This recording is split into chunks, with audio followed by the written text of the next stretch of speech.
Can you able to view my screen, Anjani? Yeah. Okay.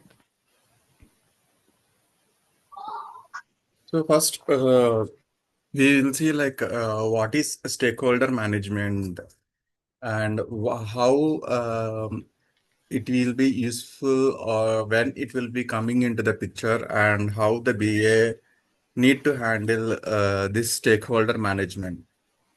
Say, for Okay. example, if an organization is having multiple number of clients, say there might be some active partners will be involved in the business, like 2 or 3 members might be involved in the business, or in certain areas, like if there is any particular domain, like if there is a HR department in the company, so there will be having 2 or 3 heads over there. Like there will be super senior manager, HR manager, and then there will be an SME on the HRMS system, and there will be an end user who is working on the HRMS system. So here you can see there are 3 different people with 3 different roles are involved in the same domain. So one is the senior HR manager, so who will look at all the things that are happening in the HRMS system, in the human resources module that is happening in their current organization. So he's just have the information at the high level. And the second one is the SME, like who will be having the complete functionality of how the HRMS system is going to work in an organization. So he will be setting up the policies, and he will set up the standards, or he will prepare the new templates, new HR policies that are required for the organization. And the third person is the end user who is be working in the client location at the client place, and who is using the application. I mean, the source, like who is using the HRMS system, so that he is aware of how to do the transactions of the HR related activities using the application or using the software. So he knows what are the what are the pre requisites that need to have in order to recruit a new employee, and then what will be the exit interview formalities if a particular employee is filed a resignation in their company. So he knows the total in and out of the HR related policies and how they are going to work in their software or they are using for their organization.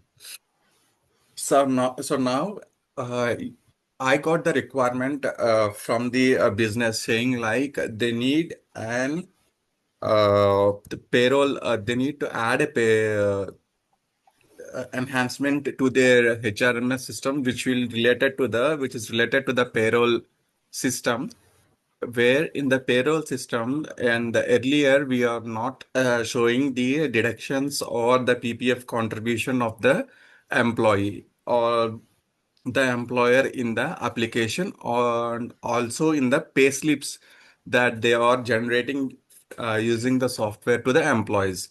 So now we got a requirement saying that we need to add a functionality or add some additional information related to the to display the deductions of an employee salary, and then to add the PPF or the PT provisional tax contribution in their deduction sheet or in the deduction summary. And when they are getting the payslip, when they are downloading the payslip from the software that they are using, they can able to see the deductions that they are going to have in their from their salary. So this is a new requirement that what we got from the client. So now, in order to implement this particular requirement, what we need to do, like we will see like we need to get the approval of the senior HR manager whether does whatever the change request or whatever the change, the requirement that they have mentioned related to the deductions component. So is it being approved from the high level management? So we need to get that confirmation. So the high level, the senior HR manager will say like, yes, we had a discussion on that in the last meeting with all our CEOs and all the board of directors, and we plan to introduce this deductions component. Then we will be asking like, okay, so the requirement, now we will discuss only on the scope of the requirement, saying like we are going to have the deductions, whatever the deductions that the company has been set for the employee. So that need to be displayed in the payslip, or that need to be shown in the application software that they are using.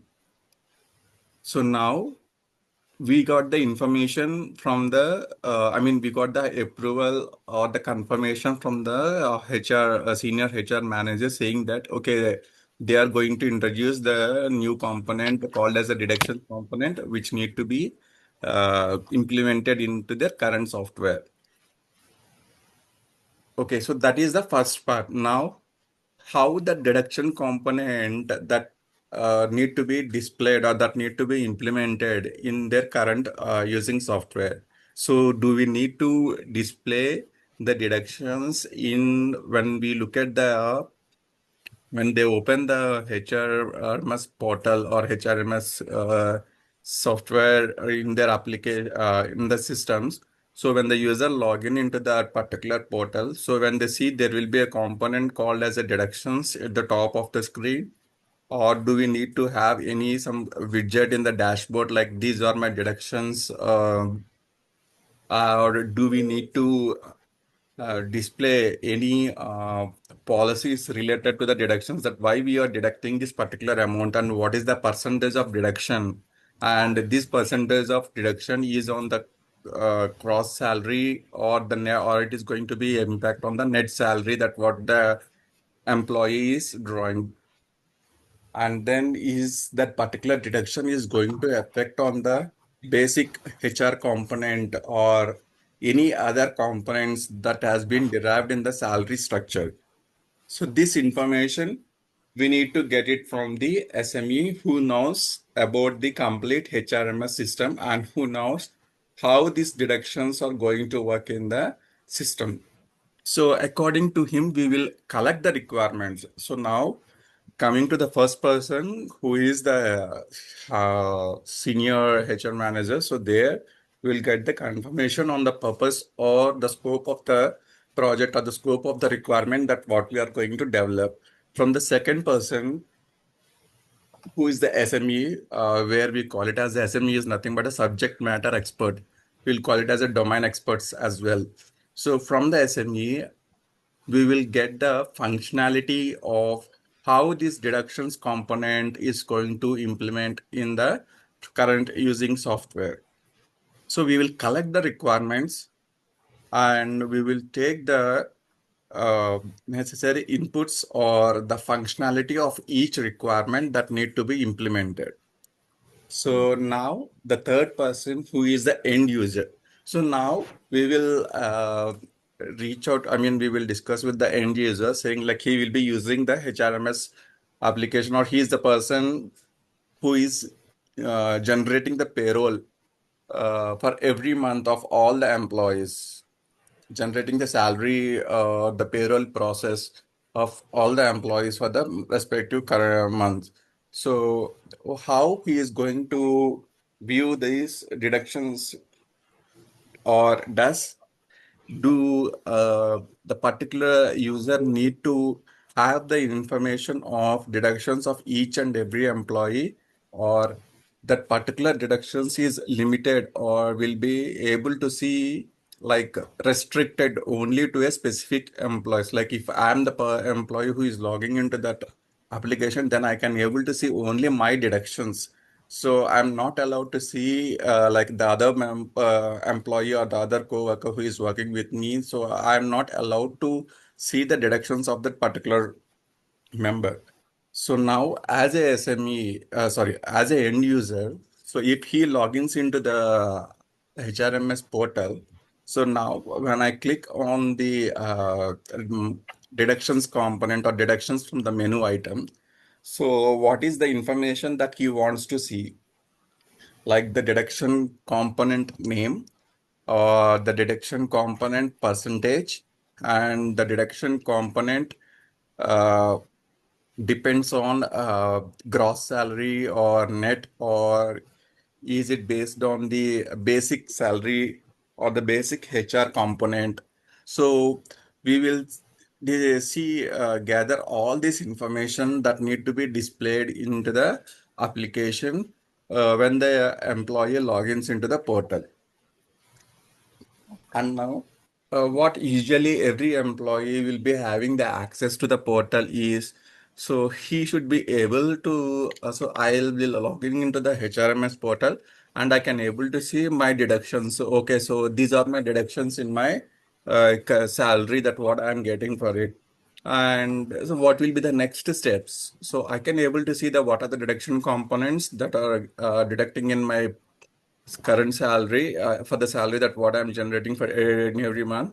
And then the second one is when I download the payslip. So in the payslip that what I'm downloading or the payslip that what I'm going to view in the portal, I should able to see the deductions component or the deductions related information in a separate table or in some particular component over there. So only these are the two things that an employee can able to see the requirement related information when he logins into the portal.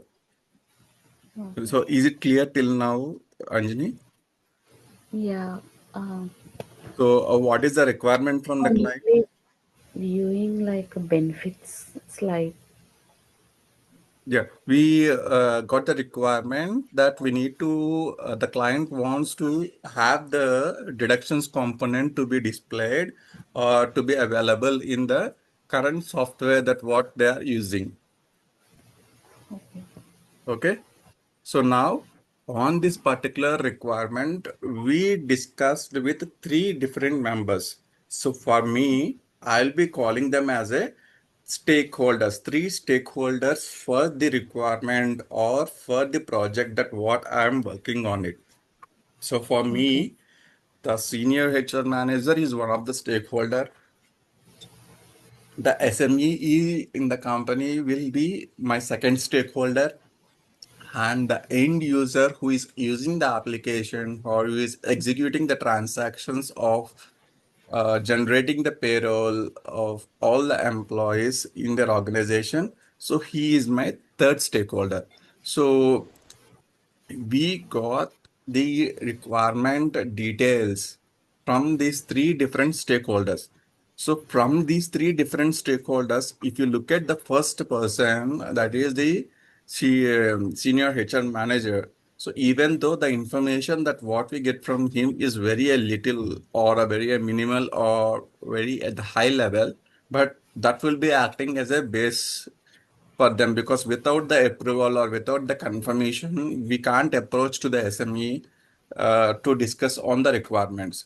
Say, if without contacting the senior HR manager, say if I directly reaching out to the SME saying that I need the detailed functionality of the requirement related to the deduction component that what you are planned to implement. So he will simply say like, I don't know that how you got the approval. He will directly ask us, like, do you have any approval from our as management? Like he will select from the HR management. So if you say like, no, we don't have any approval or we don't have any discussion happen with the management. So then he will say like, then I'm not allowed to discuss any of the information related to this particular requirement. So in order to get the detailed information or the detailed description, or you can say the detailed functionality of the requirement. So first step is we need to get the approval of the requirement that has been introduced by them.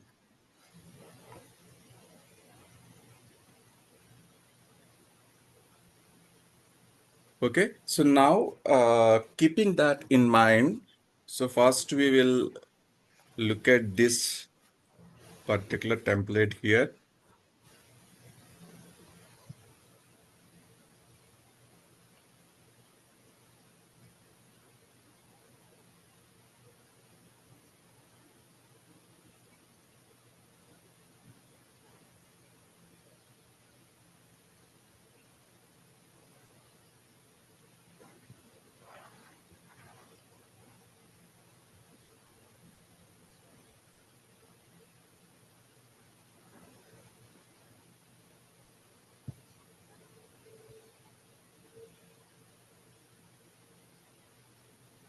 Can you able to view the Excel sheet that what I'm displaying?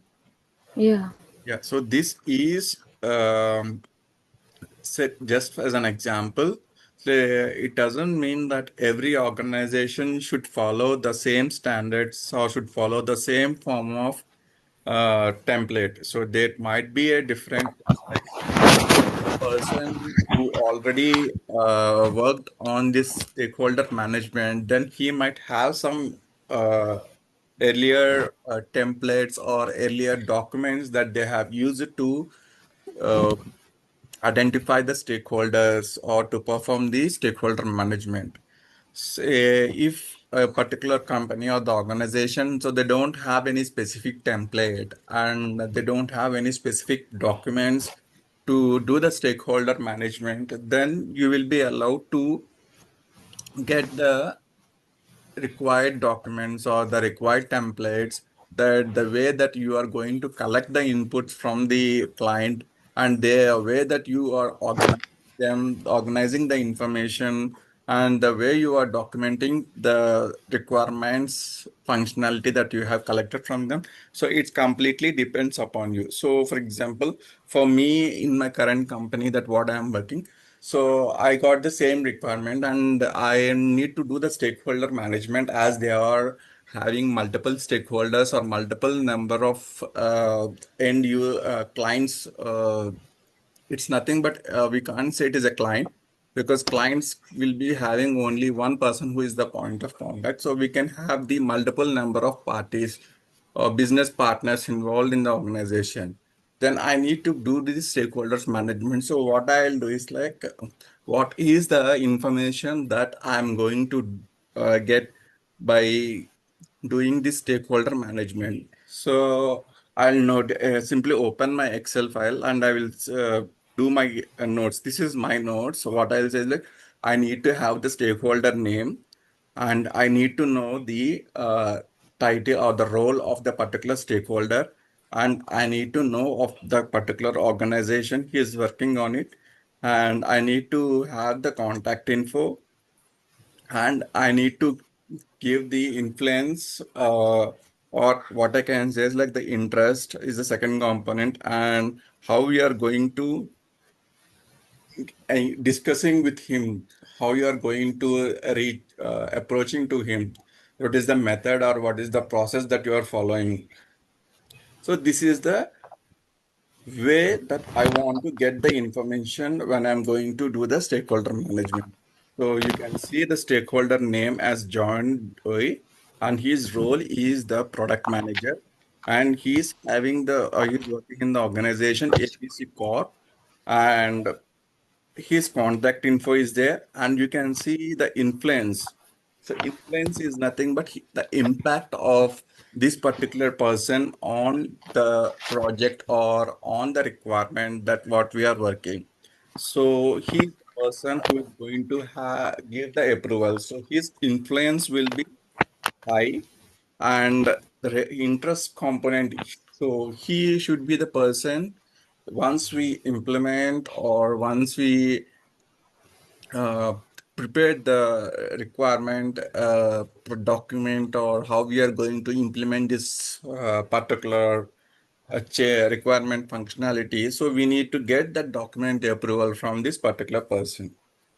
And I have this, so how I'm communicating with them. So I'm communicating them with through emails, say, asking like, this is a requirement that I heard from the management. So I want to discuss on this. Could you please provide your available time to schedule a meeting? So all the discussions that what I'm doing here is through email, because as we are working in a company and as we are working on the company related information, and this is the most important things, because this is related to the requirement of a particular software. So here we need to be careful that the information should not diverge. So that's the Okay. reason the best approach, what I suggest is, instead of using chats or instead of using the calls, so you need to, the best way that you will suggest is through email. And the email is should be the official email address, not your personal email. Okay. So when we have this information, we need to communicate the process that how you are going to approaching him. So whatever the information that you required from the particular product manager John Doe, so we want that information in the form of an written email, not directly giving the answers when you through the phone call or through sending the confirmations through the messages. So we want that information, whatever the information that he is going to discuss or he is discussing with us or he is going to provide to us, should be in the email format. Okay. So this is what I'll say is, so I will register here the different number of stakeholders who are involved in this particular requirement discussion. And then say in this particular sheet, this is also having the same information that what we have in the stakeholder register, but here I have just kept the information which is required. So I have removed the contact and then I have removed his role, and I have removed the column of stra engagement strategy. So I have just put the influence and the interest, which are the key components in the stakeholder management, that who will be the person will be highly responsible. Or you can see here, I have given the so power of interest quadrant or interest column here, what we are saying like high power, high interest. So who is going to manage closely, and high power, low interest. So here they are going to be keep satisfied. So we don't need to pay much attention to them. So we need to satisfy them, saying like we met the requirement as per their need or as per the purpose or the scope defined. And then if he is having a low power of high interest, then we should keep informed. So Okay. now we will see that who will be the person who will fall into this project. So I'll say like a project manager is the person who is be working closely uh, on the requirement that what we are working. And then I'll say it like a project. And now I'm saying it as a product manager, or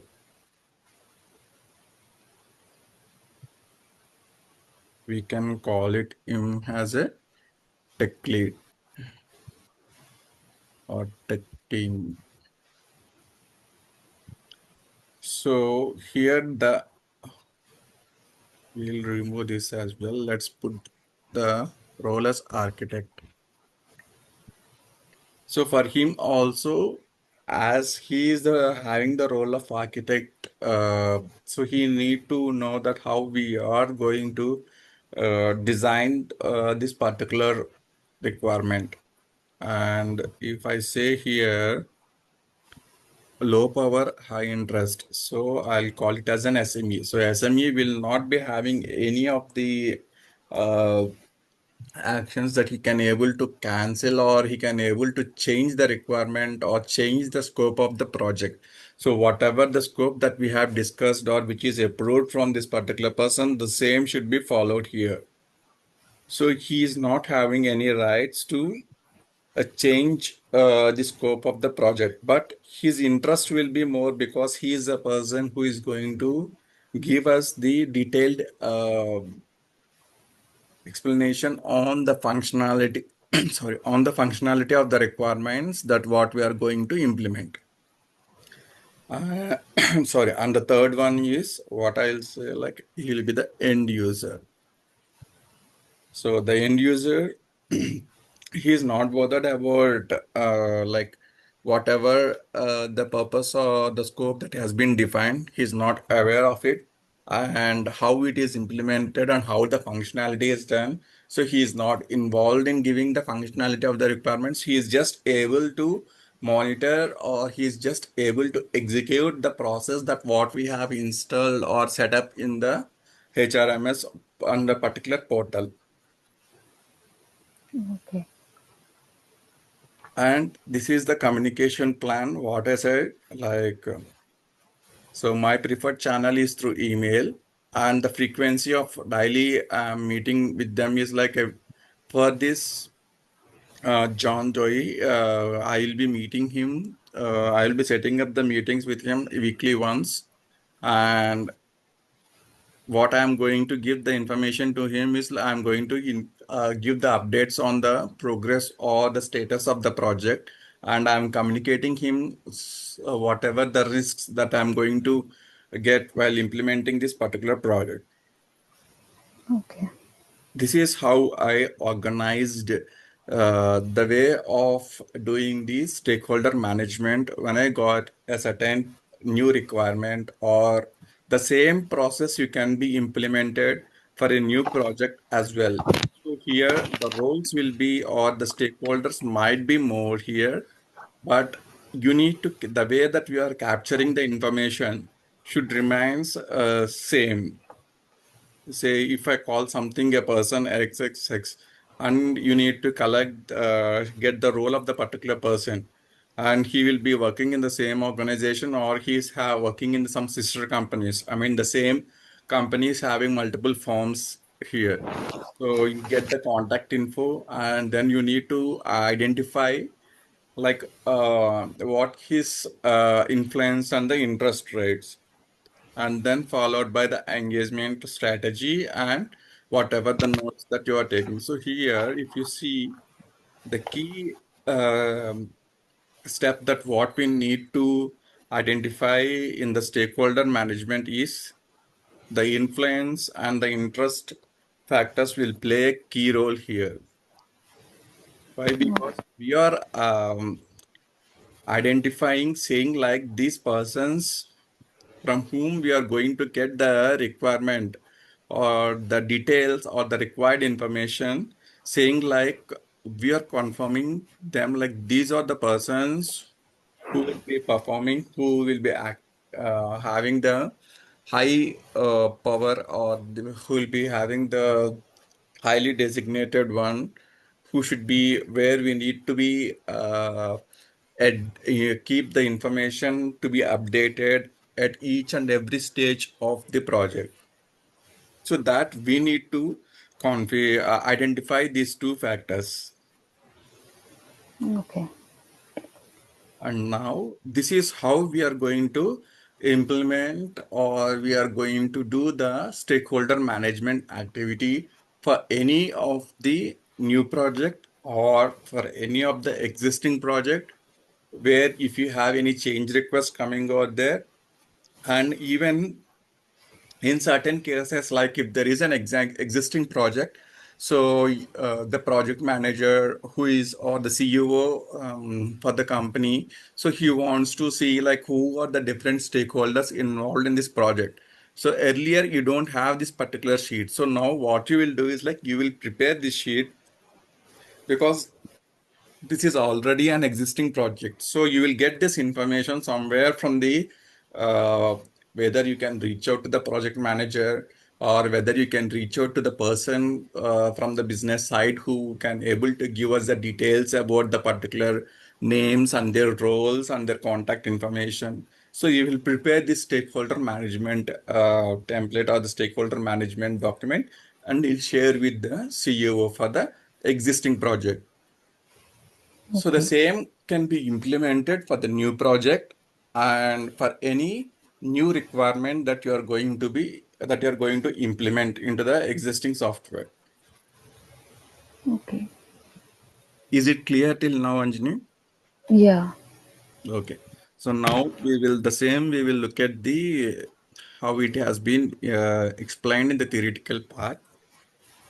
So it has been mentioned like the stakeholder management is a discipline that gives the successful architecture or the practitioners who are going to give the support from the others. So it helps to ensure that their projects succeed where others will fall. So the most powerful stakeholders can be identified earlier and their input can be used to shape the architecture or to shape the design of the requirements that what we are going to work on it. And this gives us the support and improves the quality of the models or the quality of the requirement that what we are going to implement. And it gives the support from the more powerful stakeholders will help in the engagement in more wind resources, thus making the architecture engagement more likely to succeed. So these are the benefits of having the stakeholder management. And what you are going to do here in the stakeholders management is you need to communicate with the stakeholders in the early and frequently. The architecture team can ensure that they fully understand the process and the benefits of the enterprise architecture, which can mean they support the architecture team that has been actively involved wherever necessary in the implementation of the project. And this architecture team can be more effectively anticipate the reactions to the models, architecture models, and the reports, and how they are going to build the plan, and what will be the actions that need to be capitalized on the avoiding or addressing any negative impacts to the requirement that what we are going to develop. So this team, the architecture team will identify the conflicting or competing objectives among the different stakeholders early and they develop a strategy to resolve the issues arising from them. Okay. So the approach to the stakeholder management. So as we discussed, like the stakeholder analysis should be used during the phase A, which is the analysis phase, or we can also say it as a architecture design to identify that who are the key players engaged in this particular project and who will be the the persons that we are going to be updated throughout the each of the phase, and we need to see like who are the different stakeholders that may be uncovered as the engagement progresses into the opportunities and the solutions and in the migration planning and any change in the architecture requirement or any change in the requirement that what we are going to implement in the analysis phase itself or in the architecture vision itself. And these architectures are extremely hard to manage, not only in the terms of architecture development process itself, but also in terms of obtaining agreement from the large number of stakeholders touched by it. So if we look at this particular point here, so in the current example, the way that we have prepared, so here we have only two stakeholders involved in it. Say, because we thought discussed like there is a change in the requirement only in one module, which is the HRMS module. So they don't have any impact to the other business areas, like they don't have any impact on their sales department. They don't have any impact on their marketing department, and they don't have any impact on the finance department. Say, for example, if there is a requirement that is having an impact in all the areas of the business, say when you are introducing some new requirement, so this requirement will be having an impact from the sales department, and this will be having an impact on the marketing team, and this particular requirement is having an impact on the finance team, and this particular requirement is having an impact on the HR or the recruitment team. And then this particular requirement is having an impact on the administration people. So if that particular change requirement or the particular new requirement that they're introducing is having an impact on all the areas of the business, then obviously the stakeholders count will be increased here. Okay.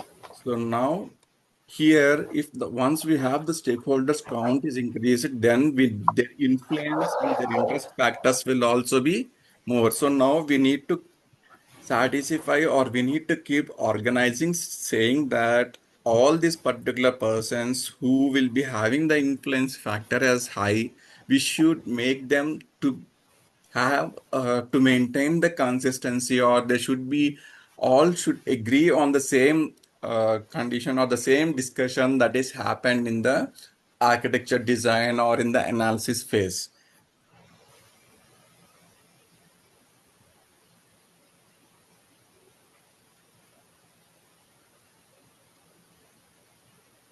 So this is just example at the core level, saying like if you are going to have a building architect, so he will be creating the wireframe diagrams, or we can say as a building plans or the floor plans, and the different elevations to describe the different facets of a building. Like he will be explaining as like this will be the first floor, or this is the what we can say.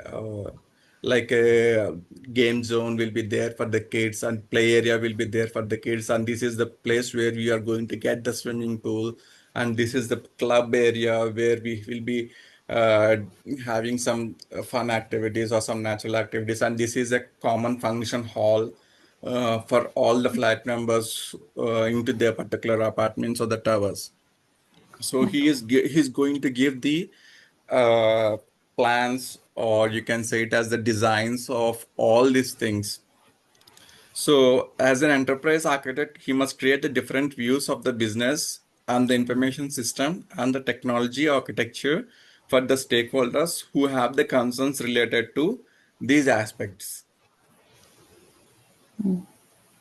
So now the second one is like the steps in the stakeholder management.